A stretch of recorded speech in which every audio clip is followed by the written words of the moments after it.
Hello, welcome to the premiere episode of The Otaku Connection. I'm Donnie Morgan, that mainly anime guy.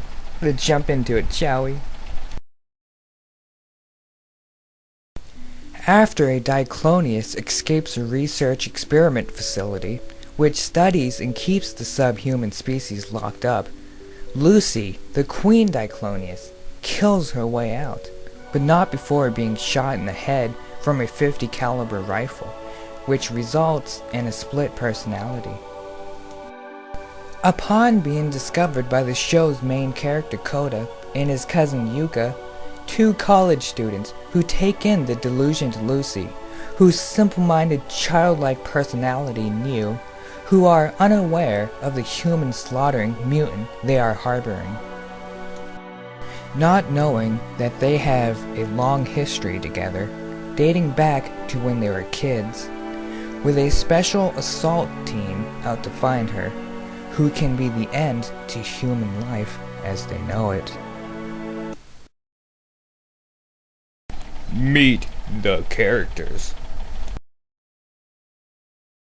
Kota is the main character of the show. He is very generous and protective to the women around him, due to a tragic event when he was a little kid. Both his sister and father were killed. He suffers from amnesia and was in a mental hospital for over a year because of this. He remembers little from his childhood. Yuka. I will go over her quickly. There isn't much to say, or do I want to say. She is Kota's cousin and has a strange incestuous attraction towards him. She becomes very jealous over the other girls quite easily. She gets upset when Kota doesn't remember her from their childhood. She wants to be with him. She is quite annoying, and thus I don't like her. Mayu and Nana. To save time, I'm going to do these two characters together. They really don't deserve their own separate times. Sorry. Nana, pink hair horn girl, is another Diclonius, but is peaceful. It will not harm humans under orders from her father. She was originally only sent out of the facility to track down the escaped Lucy and report back her location. Though she decided to take matters into her own hands, in hopes of pleasing Papa, she attacked Lucy, and fails.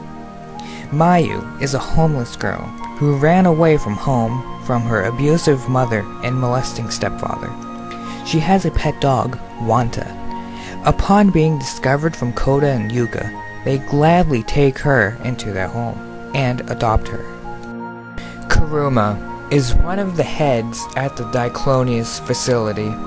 He is in task of killing all newborn Diclonius at birth, which is noted by the horns on their heads, even co-workers' newborns, but not when it comes to his own. After his wife dies giving birth, he could not come to terms with killing his own daughter. He made a deal with his boss and kept her alive in solitude isolation. He is in charge of tracking down Lucy and having her killed before she gets the chance to destroy all humans.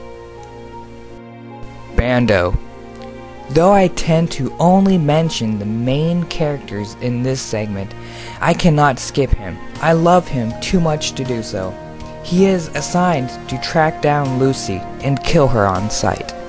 He is an extremely skilled bounty hunter, a jackass who kills everything, men, women, and children. I don't tend to like the badass characters, but I find him humorous. Others may not find his humor, but I do, and quite enjoy his parts in the show.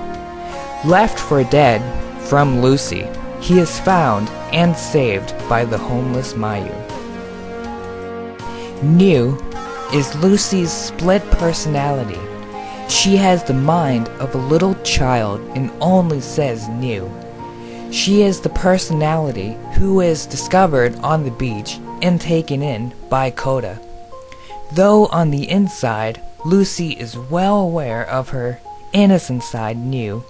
It's better for protection, since people are after her.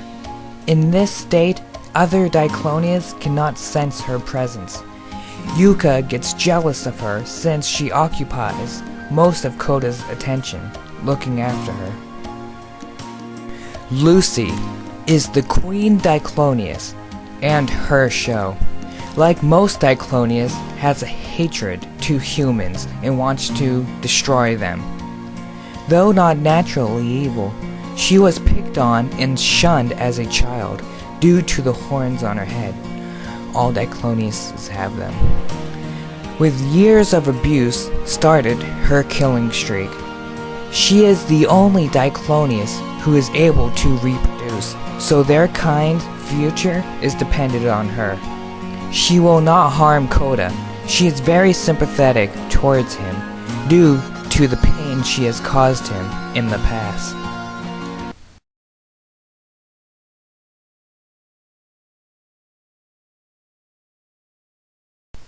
This series isn't for sissies.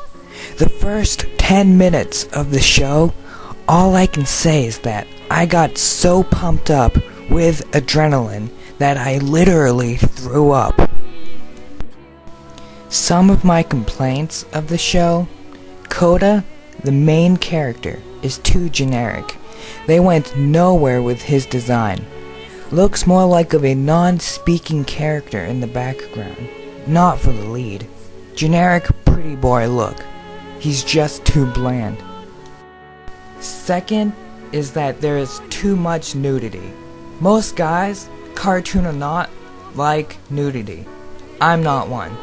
A few scenes is fine if it's tastefully done. Elfen lead is far from that. They add nudity just for the sake that they can. Has nothing to do with the plot. They go, "Ah, yes, let's have her shirt rip off a mirror." It's not necessary and really uncalled for. Some critics have noted that the English dubbed, even the Japanese regular voice acting, isn't great and a bit bland. I don't agree. It's fine to me. This show has a wide range of characters.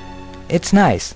It's not just 5 people in a house together, and that's it.